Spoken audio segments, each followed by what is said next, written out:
211 feet का। मांग कर रहे हैं कि पीटीआई भर्ती का परिणाम जारी करके ज्वाइनिंग दी जाए। मांग कर रहे हैं अध्यापक भर्ती परीक्षा का परिणाम जारी करके उनको जल्द से जल्द ज्वाइनिंग दी जाए। मुख्यमंत्री जी ने 1 लाख भर्तियों की घोषणा की थी, उनका वर्गीकरण नहीं हुआ, उनका वर्गीकरण जारी हो। प्रज्ञाधीन भर्तियां जो 1 लाख भर्ती आचार संहिता से पहले इनकी ज्वाइनिंग होनी चाहिए और जो भर्ती परीक्षा हो कैलेंडर जारी होना है। कर्मचारी चयन बोर्ड का चाहे आरपीएससी का, उनका भर्ती परीक्षा हो कैलेंडर जारी हो, सीटी का परिणाम जारी हो, सीएचओ का भर्तियों को न्याय मिलना चाहिए। जो तमाम भर्ती परीक्षाएं यहाँ लंबित है उनका परिणाम जारी होना चाहिए। 7 महीने हो चुके हैं, पीटीआई भर्ती का परिणाम नहीं आया। 5546 अभ्यर्थी परेशान हो रहे, तो तत्काल परिणाम जारी करके उनको ज्वाइनिंग दी जाए और 48,000 पदों पर जो अध्यापक भर्ती होने वाली है, क्योंकि आचार संहिता की बहट यह न छट जाए, इसलिए आज हमने ऐतिहासिक विश्व रिकॉर्ड जो ज्ञापन देकर कर्मचारी चयन बोर्ड का घेराव किया और मांग की है जो मुख्यमंत्री जी की जो मंशा है, जो 1 लाख प्रज्ञाधीन भर्तियों को तत्काल पूरी करने की, 1 लाख भर्तियों को वर्गीकरण करके ज्वाइनिंग देने की, वो मंशा मुझे नहीं लगता कि इस प्रकार कार्य होगा वो पूरी सही हो पाएगी। तो हम मांग करें कि तत्काल इन भर्तियों को पूरा करें और युवाओं के साथ न्याय करें और विश्व रिकॉर्ड कायम हो चुका है। की बात कर रहे हैं, अब दिन दूर नहीं, तो ऐसे में आगे की क्या रणनीति रहेगी? युवा और युवा का उल्टा वायु, और वायु से जो टकराएगा वो बच नहीं पाएगा। चुनाव में अहम भूमिका युवाओं की होगी। ये युवा एक आवाज में, एक मैसेज से, हमारे पास बस गाड़ियां नहीं, एक ट्वीट किया पहुंच गए।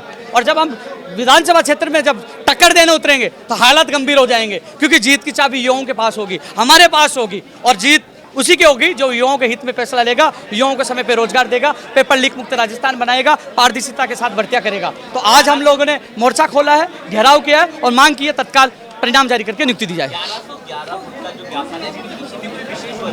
11.25 साल हो गई युवाओं के लिए मैं संघर्ष कर रहा हूँ, 11.25 साल, और 1100 फीट से ज्यादा ज्ञापन में हम दे चुके हैं। अब विश्व रिकॉर्ड कायम होगा तो कर्मचारी चयन बोर्ड और सरकार भी ये सोचे कि इतना लंबा ज्ञापन क्यों दिया, क्या मंशा थी, क्यों पीड़ित थे। तो उनको पता है कि 7 महीने हो चुके परिणाम जारी नहीं कर पा रहे, आचार संहिता करीब है, तो कैसे भर्ती परीक्षाओं के लिए रोड मैप तैयार होनी चाहिए, माननीय मुख्यमंत्री तक बात पूछनी चाहिए। युवा आक्रोशित है, हजारों की संख्या में घेराव कर रहे हैं और सबसे विश्व का, देश का नहीं विश्व का सबसे बड़ा लंबा ज्ञापन दे रहे हैं।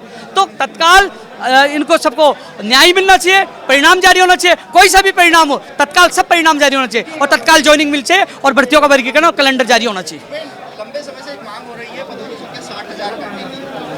सोशल मीडिया में कई विधायकों ने भी कौन कह रहा है बढ़ाओ ना, बढ़ाओ पद बढ़ाओ, लेकिन जिनकी ज्वाइनिंग अटकी उनको तो ज्वाइनिंग दो। 7 महीने हो गए, परिणाम जारी नहीं हो पा रहा, सीएचओ का अभी तक उसके निर्णय नहीं हो पाया पेपर लीक को लेकर, हर व्यक्ति परेशान है। तो न्याय तो करना पड़ेगा ना, परिणाम जारी करो, कैलेंडर जारी करो, वर्गीकरण जारी करो, विज्ञप्ति जारी करो, ज्वाइनिंग दो। तो सारे लोग न्याय मांग रहे हैं।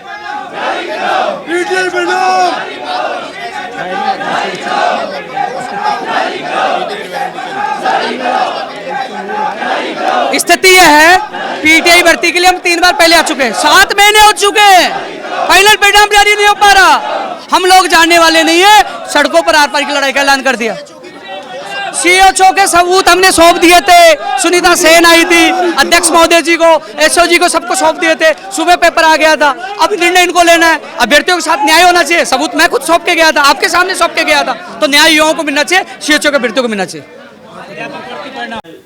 युवाओं ने कुछ आप लोगों को ज्ञापन दिया है, किस तरह का ज्ञापन है, क्या प्रमुख मांगे आपके सामने रखी है? पीटीआई भर्ती के जो अनुशंसा है वो अति शीघ्र भेजने के संबंध में आज ज्ञापन दिया गया है। इसमें जो है कोर्ट का कुछ लिटिगेशन पेंडिंग है। इसका जो जयपुर हाई कोर्ट और जोधपुर बेंच ने, दोनों ने स्पेशल जो विशेषज्ञ हैं उनकी कमेटी बना के कुछ आपत्तियों का परीक्षण कराने के लिए निर्देश दिए हैं अपने जजमेंट में। उसके तहत जो विषय विशेषज्ञ हैं वो उन जो क्वेश्चंस हैं जिन पे आपत्ति है उनके संबंध में लगातार परीक्षण कर रहे हैं और अति शीघ्र हम इसका परिणाम जारी करके अनुशंसा विभाग को भिजवा दें। 15 दिन पहले भी युवा इसी मांग को लेकर के आए थे, तब भी यही जवाब दिया गया। 6 सप्ताह का कोर्ट ने हमको समय दिया है और उसमें क्या है कि विषय वाइज विशेषज्ञ बुलाने पड़ते हैं और जब कोई कमेटी बनाते हैं तो विशेषज्ञ एक से अधिक होते हैं, तो उनकी सबकी अप्रूवल चाहिए सब्जेक्ट वाइज। एक ही विषय के 2 विशेषज्ञ एक ही दिन आएँ और फिर उनके साथ हमने वांछित स्टाफ भी लगाया हुआ है पर्याप्त संख्या में, ताकि वो उनको अटेंड करके वो जो अपना वो दे रहे हैं रिटर्न उसको पत्रावली पे लिया जा सके।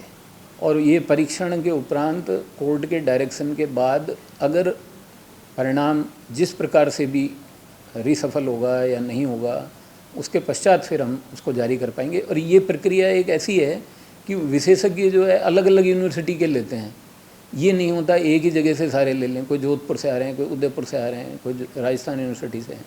तो इसलिए क्या है, इसमें समय लगता ही है। अगर ये लिटिगेशन नहीं होता तो हम तो अपना काम कर चुके थे, पूरा अनुशंसा भी हम भिजवाने की स्थिति में हैं आज भी, परंतु चूंकि माननीय न्यायालय में निर्देश दे दिए हैं तो अब उसकी पालना करनी पड़ेगी। सर, वित्तीय वर्ष को 1 महीने से ज़्यादा का समय बीत चुका है, नया वित्तीय वर्ष शुरू हुए, लेकिन जो कैलेंडर है वो अभी भी जारी नहीं किया गया है, वो भी मांग है। कैलेंडर बन चुका है और वो पत्रावली पर आ चुका है और अध्यक्ष महोदय के आते ही 1-2 दिन में ही जारी हो जाएगा, ज़्यादा समय नहीं। कैलेंडर हम लोग प्रिपेयर कर चुके हैं। सर, तृतीय श्रेणी मुख्य परीक्षा के परिणाम की भी जारी होने की लगातार मांग उठाई जा रही है, किस तरह की तैयारी है, कब तक ये परिणाम जारी? ये सभी जो परीक्षाएं विगत समय में आयोजित की गई हैं उनको लगातार बोर्ड का ये प्रयास है कि अति शीघ्र जो है उसका परिणाम जारी करें और उनको छात्रों की संख्या के आधार पे, हमारे विषय विशेषज्ञों की उपलब्धता के आधार पे और उन जिस तरीके से वो आ रहे हैं, जिस तरीके से आंसर की हम लगातार प्रकाशित किए जा रहे हैं, विगत 10 दिनों में ही हमने करीबन 3-4 आंसर की पब्लिश किए हैं। फिर उस पर आपत्तियाँ आती हैं, आपत्ति इस बार बहुत अधिक आई हैं और उन आपत्तियों का निस्तारण सबका उसमें समय लगता है। अगर आपत्तियाँ इतनी अधिक नहीं आती तो मेरे ख्याल में आज तक परिणाम जारी हो जाता। सर, क्या कर्मचारियों की हड़ताल का असर पड़ रहा है? कर्मचारियों का हड़ताल का भी इस पर कुछ फ़र्क पड़ा था, क्योंकि हम ज़्यादातर हमारे यहाँ जो है वो आईए कार्यरत हैं। अब उनकी काफ़ी समय तक, लगभग 10 दिन तक हड़ताल रही, कुछ तो फ़र्क पड़ा ही है। क्या मई में संभावना है? बिल्कुल शीघ्र मतलब हम इसको कर देंगे और लगभग हम बिल्कुल तैयारी में हैं।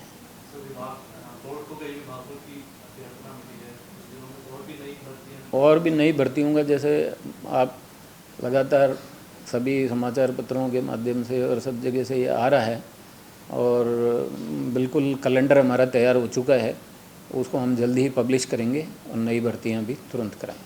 कैलेंडर में कौन कौन सी नई भर्तियाँ, कोई 1-2? कैलेंडर में ज़्यादातर अभी जो है वो ये जो CUT के एग्ज़ाम हुए थे उसमें जो परीक्षाएं आ रही हैं उनकी संख्या के आधार पे, उनके सहूलियत के आधार पे जो सबसे पहले होगा, जिसमें उसके हिसाब से हम करेंगे। CET मतलब दोनों तरह की CET, स्नातक भी और सेकेंडरी।